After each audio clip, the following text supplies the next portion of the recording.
네, 시작하겠습니다. 265페이지 직무평가입니다. 자, 직무평가의 개념도 16년도 지방에서도 한번 나왔었죠.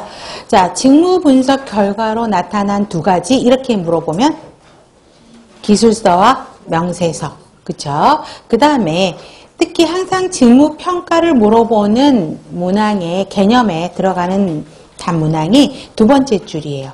특정 일반 직무가 아닌 특정 동그라미 직무가 가진 상대적 동그라미 절대적 가치가 아닌 서로 비교해서 하는 상대적 가치를 측정하는 것. 그래서 특정 직무가 지닌 상대적 가치를 측정하는 것. 이게 핵심 문항입니다. 이게 직무 평가고요. 두 번째 줄에서도 뭐 중요성, 곤란도, 뭐 위험도 이런 것들을 따져서 두 번째 줄 직무 간의 상대적인 가치를 결정하는 것. 이게 직무 평가입니다.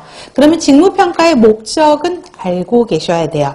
그래서 직무 평가를 통해서 직무에 대한 공정성 직위죠. 그 다음에 급여를 산출할 수 있게 하는 것입니다. 그래서 첫 번째, 공정한 급여 체계 확립이 가장 중요한 거죠.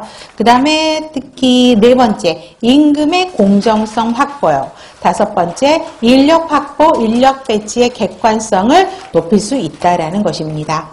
자, 방법에는요, 네 가지가 있습니다. 서열법, 직무분류법, 요소비교법, 점수법이 있는데요. 이 네 가지를 비교하는 문제가 제법 많이 나옵니다.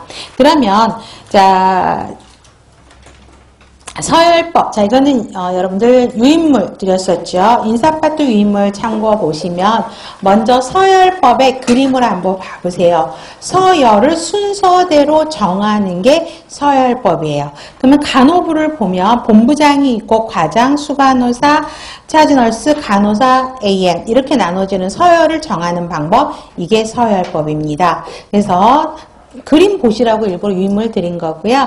자, 가장 오래되고 전통적인 방법이다. 간단하고 신속하게 할 수 있어요. 최상위부터 최하위까지 비교해서 순서대로 계층화 시키는 거죠. 그래서 이거를 이 서열별로 평가를 하려고 그러면 이 해당하는 업무를 다 알고 있어야 되는 거죠. 그림에서처럼 본부장이 해야 될 일, 과장이 해야 될 일, 수간호사가 해야 될 일, 이런 것들 다 알고 있는 사람이 이거를 갖고 평가를 할 때는 훨씬 더 정확한 직무평가가 된다라는 것입니다. 그래서 장점은 어때요? 사용하기 편하죠. 그다음에 등급을 신속하게 매길 수 있어요. 단점은 직무에 대한 판단 기준, 어떤 형태로 이걸 판단하겠다는 기준이 만들어져 있지 않고요. 어떤 과정에서 이 등급이 이루어졌는지도 알 수가 없고요. 그 다음에 이 등급이 지금 그림에서는 5등급, 6등급밖에 없잖아요. 만약에 59번 100개 등급이면 그쵸? 서열 매기는 것도 굉장히 어렵다라는 것입니다. 이게 이제 19년도 6월달 지방문제에서 나왔었죠. 자, 직무분류법은요. 자, 똑같은 그 유인물 잠깐 보세요. 똑같은 일은 같이 하는 사람들은 직위가 달라도 일 자체가 같으면 같은 등급으로 묶어버리는 거. 이게 직무분류법이에요.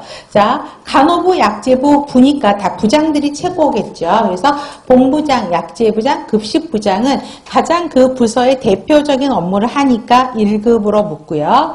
그 다음에 팀장들이 있겠죠. 그 다음에 이 팀장, 뭐 차장, 그래도 그 사람들이 하는 역할은 최고 관리자 바로 밑에 있는 사람들 역할이니까 2급이죠. 그럼 상급을 봐보세요. 수간호사 직이 틀리고 약국장, 영양계장 이름들이 다 틀리잖아요. 영양계정이랑 약국장, 수간호사 하는 일이 다 달라요. 근데 각 부서에서는 그 세 사람이 하는 역할이 동일한 업무들을 하고 있다는 거죠. 예를 들어서 약국장은 병동에서 수간호사가 하는 업무를 약국장은 약국장에서 하고 있는 거고, 영양과에서 영양계장은 수간호사가 하는 일반적인 일무들 영양계장이라는 직위에서 이걸 하죠. 그래서 직위는 다 달라도 하는 일이 똑같기 때문에 여기는 어떻게 되어 있어요? 3급으로 묶는다는 거죠. 그 다음에 차지들은 다 책임간호사, 책임여사, 책임이니까 하는 일이 똑같겠죠? 4급. 그래서 같은 직위가 좀 애매모호하게 써 있어도 하는 일이 동일하면 같은 등급으로 묶는 게 직무분류법. 그래서 직무분류법 옆에다가 직무등급법이라고도 이야기를 합니다. 자, 직무의 수, 복잡도에 따라서 직무를 등급으로 나누는 방법이고요. 자, 니은이 시험 문제 많이 나오죠. 일단 막 분석을 해요. 확인한 다음에 같거나 유사한 업무, 비슷한 업무들은 사전에 만들어 놓는 등급에 같은 등급으로 묶어버리는 것이죠. 그래서 리을번 등급 기술서를 작성해야 된다는 것입니다. 그래야지만이 이게 몇 등급에 속하는 일이냐 같은 등급으로 묶을 수 있다는 것이죠.